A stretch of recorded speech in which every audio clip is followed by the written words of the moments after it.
ఆయన బెంగళూరులో వ్యాపారాలు చేసి వందల కోట్లకు పడగలెత్తారు. ఆయన పుట్టిన గడ్డకి సేవ చేయాలని రాజకీయాల్లోకి వచ్చారు.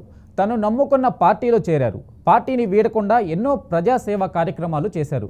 ఆయన నిబద్ధతను, ప్రజాసేవను పార్టీ అధిష్టానం గుర్తించి మొదటిసారిగా ఎమ్మెల్యేగా పోటీ చేసే అవకాశం ఇచ్చింది. దాంతో ఆయన ఎమ్మెల్యేగా గెలిచారు. మరి నియోజకవర్గ ప్రజల నమ్మకాన్ని ఆయన నిలబెట్టుకున్నారా?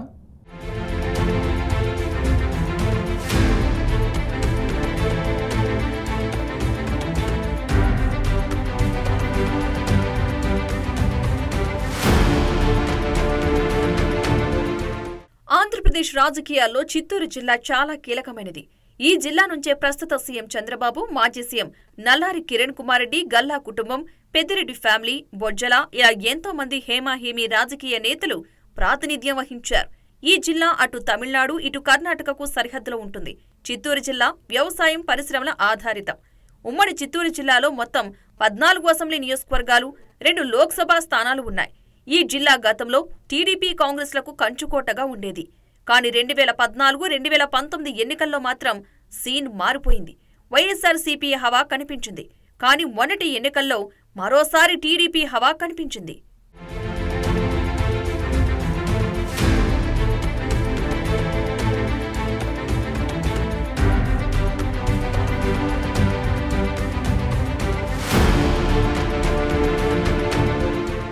ఇక ఈ జిల్లాలోని చిత్తూరు నియోజకవర్గం తమిళనాడు సరిహద్దులో ఉంటుంది. ఈ నియోజకవర్గంలో 80 నుంచి 90% మంది తమిళులే ఉంటారు. దాంతో చిత్తూరు అంటేనే తమిళ సాంప్రదాయాలు ఎక్కువగా ఉంటాయంటారు.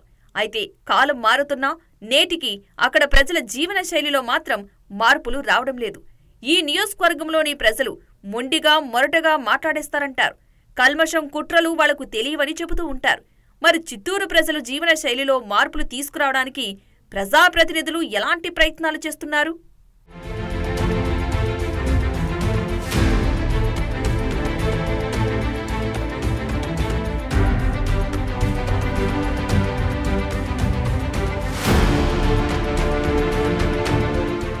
చిత్తూరు నియోజకవర్గాన్ని 2019 ఎన్నికల్లో వైసీపీ కైవసం చేసుకుంది.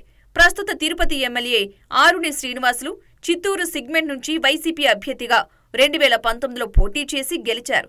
5 ఏళ్ల పాటు ఆయనే అక్కడ ఎమ్మెల్యేగా కొనసాగారు. పేరుకు మాత్రమే ఆయన అప్పట్లో ఎమ్మెల్యేగా ఉండేవారు.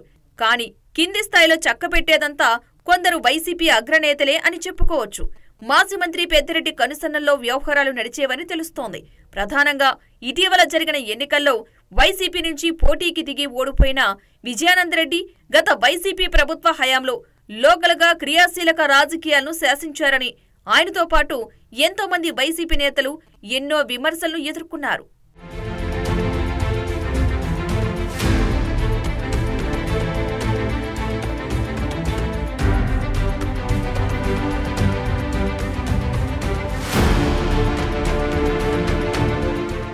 గత ప్రభుత్వ హయాంలో భారీ అక్రమాలకు పాల్పడి వందల వేల కోట్ల ఆస్తులను కూడబెట్టుకున్నారు అని వైసీపీ నేతలపై తీవ్ర ఆరోపణలు వెల్లువెత్తాయి. జగన్ కి అత్యంత సన్నిహితుడిగా ఉన్న విజయానందరెడ్డి అప్పటి ఎమ్మెల్యేను కూడా కాదని రాజకీయంగా నియోజకవర్గంలో చక్రం తిప్పేవారని నేటికీ అక్కడ ప్రజలు చర్చించుకుంటారు.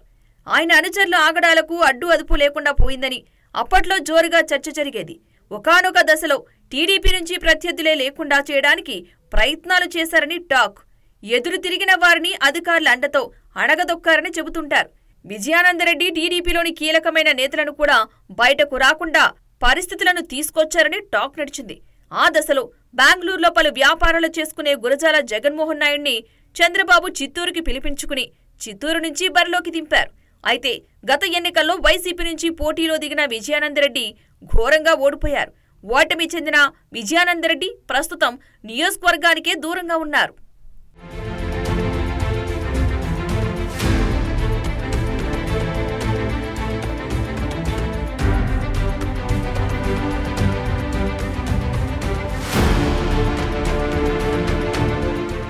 గురజాల జగన్మోహన్ నాయుడు బెంగళూరులో వ్యాపారాలు చేసి వందల కోట్లకు పడగలెత్తారు.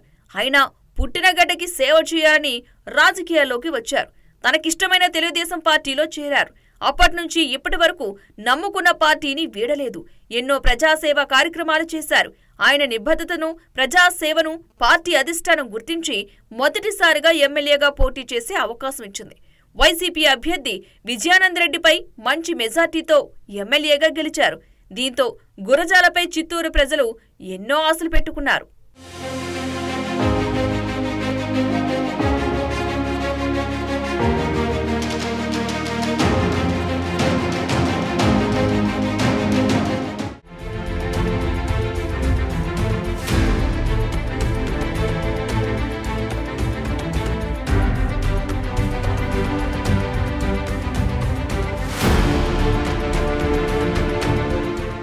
చిత్తూరు అంటే పాడి పరిశ్రమకు నిలయం.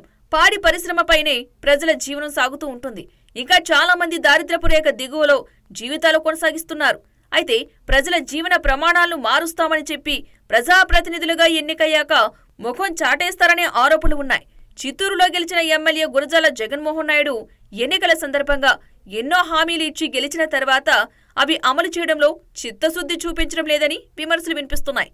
అయితే ప్రభుత్వం ఏర్పడి 6 నెలలే కావడంతో ఇప్పటి వరకు పెద్దగా చెప్పుకునే మార్పులేమీ జరగలేదు. కానీ ఎన్నికల సందర్భంగా చిత్తూరు ప్రజల జీవన ప్రమాణాలను, చిత్తూరు రూపురేఖలను మారుస్తా అని చెప్పిన గురజాల ఎంతవరకు ఇచ్చిన హామీలను నెరవేరుస్తారో చూడాలి మరి.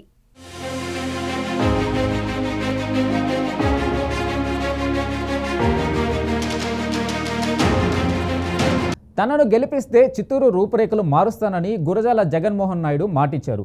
ప్రజల జీవన విధానాలను మార్చేస్తానని హామీ ఇచ్చారు. దీంతో గత వైసీపీ ప్రభుత్వ తీరుతో, స్థానిక నేతల ఆగడాలతో విసుగు చెందిన చిత్తూరు నియోజకవర్గ ప్రజలు గురజాలను గెలిపించారు. రాష్ట్రంలో తమ పార్టీ కూటమే అధికారంలోకి వచ్చి కూడా 6 నెలలు దాటింది. మరి చిత్తూరులో గురజాల అభివృద్ధి మొదలైందా? Master plans ఏమయ్యాయి?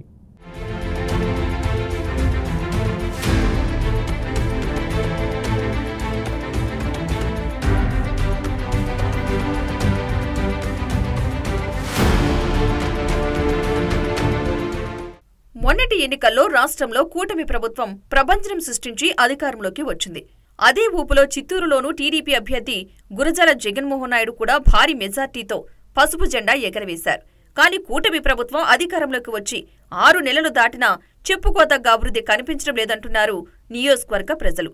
గత 5 ఏళ్లలోనూ అధికారంలో ఉన్న వైసీపీ ఎమ్మెల్యే ఆరుని శ్రీనివాసులు కానీ, వైసీపీ ప్రభుత్వం కానీ చిత్తూరులో ఎలాంటి అభివృద్ధి చేయలేదని స్థానిక ప్రజలు ఆగ్రహం వ్యక్తం చేస్తున్నారు.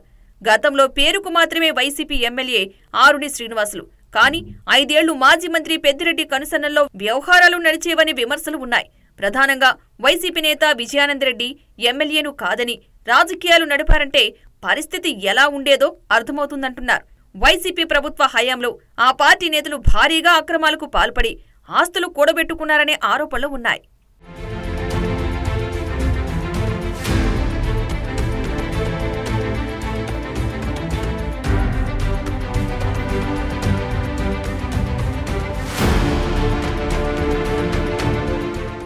నేతలు ఏదో ఉద్ధరిస్తారని గెలిపిస్తున్నప్పటికీ నేతలు వ్యవహరిస్తున్న తీరు ప్రజలకు విస్మయం కలిగిస్తున్నాయి.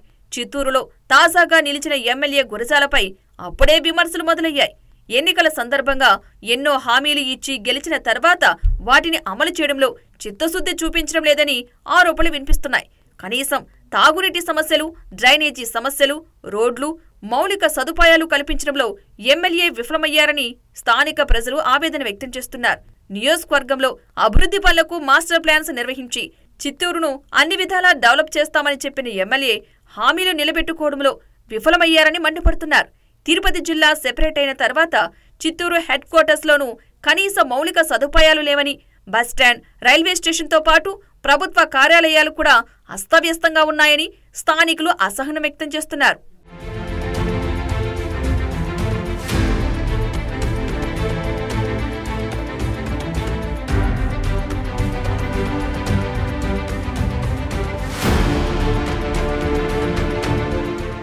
మరోవైపు పాతవారిని కలుపుకుపోవడంలోనూ, కొత్తవారిని చేర్చుకోవడంలోనూ స్థానిక ఎమ్మెల్యే తీరుపై విమర్శలు వెల్లువెత్తుతున్నాయి.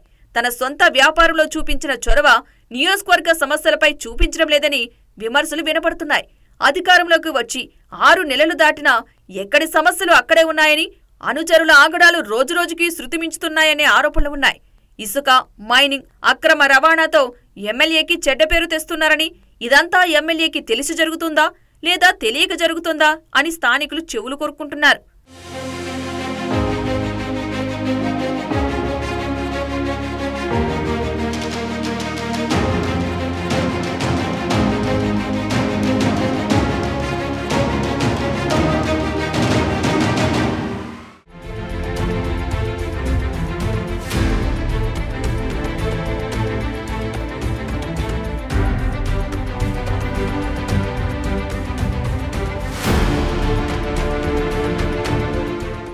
ఏది ఏమైనా ఎన్నికల ముందు హామీలిచ్చి గెలిచాక హామీలను నెరవేర్చడంలో నిర్లక్ష్యం తగదని, నియోజకవర్గ ప్రజలకిచ్చిన హామీలను నెరవేర్చాలని ప్రజలు సూచిస్తున్నారు.